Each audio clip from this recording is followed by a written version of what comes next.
কবে দেশে ফিরবেন সাকিব, এই প্রশ্ন এখন টক অফ দ্য টাউন। বিসিবির সহসভাপতি ফারুক আহমেদ জানালেন, সাকিবের দেশে ফেরার সম্ভাবনা বেড়েছে। এরই মধ্যে তাকে ফেরানোর প্রক্রিয়াও শুরু করেছে বোর্ড। তবে বিসিবির মিডিয়া কমিটির চেয়ারম্যান আমজাদ হোসেন বললেন, সাকিবকে ফেরানোর প্রক্রিয়া এখন সরকারের হাতে। বাংলাদেশের জার্সিতে আবারও মাঠে নামবেন সাকিব আল হাসান। তার অলরাউন্ড পারফরমেন্সে মাতবে মিরপুরের গ্যালারি। দেশের ক্রিকেটের পোস্টার বয় সাকিব নিজের শেষ ইচ্ছাটা পূরণ করেই বিদায় বলবেন ক্রিকেটকে। সাকিবের পাশাপাশি এই প্রত্যাশা এখন দেশের কোটি ক্রিকেট প্রেমীর। জাতীয় নির্বাচনের আগে পরে সাকিবকে ফেরাতে উদ্যোগ নেওয়ার কথা জানিয়েছে বিএনপি সরকারও। এখন প্রশ্ন, তাকে দেশে ফেরানোর প্রক্রিয়া এগোলো কতদূর? বিসিবির সহসভাপতি ফারুক আহমেদ অবশ্য বলছেন, সাকিবের দেশে ফেরার সম্ভাবনার কথা।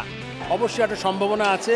তার সাথে সাকিব কিন্তু আমি যখন চেষ্টা করেছি তার থেকে আরও 1 বছর প্লাস হয়েছে ওর ফিটনেস এবং সাকিব যেই প্লেয়ার, এটা আমার মনে হয় যে আপনার ওর জন্য ওর মাথা, আমি বাংলাদেশে যত ক্রিকেটার আমরা তৈরি করেছি আমার মনে হয় এত প্রফেশনাল মেন্টালি, তো ফিজিক্যালটা ঠিক করে ফেলবে। এবং যদি আপনি যেটা বলেছেন, ক্রিকেট বোর্ড সবসময় চায় সাকিব বাংলাদেশের পরে খেলুক, যদি ওর ফিটনেস বা সিলেক্টেড হয়।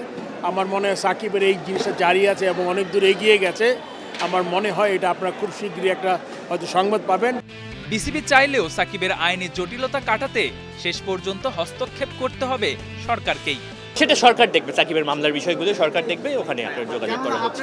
আমরা যেটা বলেছিলাম যে আমরা সাকিব আল হাসানকে দলে চাই, দলে আমাদের সাকিব আল হাসানের প্রয়োজনীয়তা অনুভব করছি। এ ব্যাপারে সাকিব আল হাসানকে যদি আমরা দলে ফেরাতে চাই, আমাদের কি করণীয় বিসিবির পক্ষ থেকে? সম্প্রতি যুব ও ক্রীড়া প্রতিমন্ত্রীকে নিয়ে বিসিবি পরিচালক আসিফ আকবরের মন্তব্যের জেরে সরগরম ছিল ক্রিকেট পাড়া।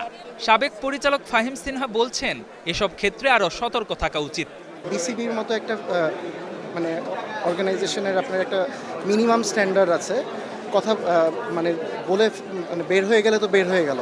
আসলে স্পেশালি আপনার আমাদের ক্রীড়া প্রতিমন্ত্রীকে নিয়ে এই ধরনের মন্তব্য অবশ্যই অপ্রত্যাশিত। আমরা রিকোয়েস্ট করব, আগেও বিভিন্ন আমাদের গ্রুপের মধ্যেই বিভিন্ন লোকজন বলেছে, মানে অনেক ধরনের বেফাঁস মন্তব্য আমরা বিসিবি ডাইরেক্টরদের থেকে দেখেছি। এগুলো থেকে তারা বিরত থাকুক, এই অনুরোধ জানাবো আর কি তাদের। ক্রীড়া সাংবাদিকদের সংগঠন বিএসপি এর ইফতার মাহফিলে এসে এসব কথা বলেছেন বিসিবি পরিচালক ও সংগঠকরা।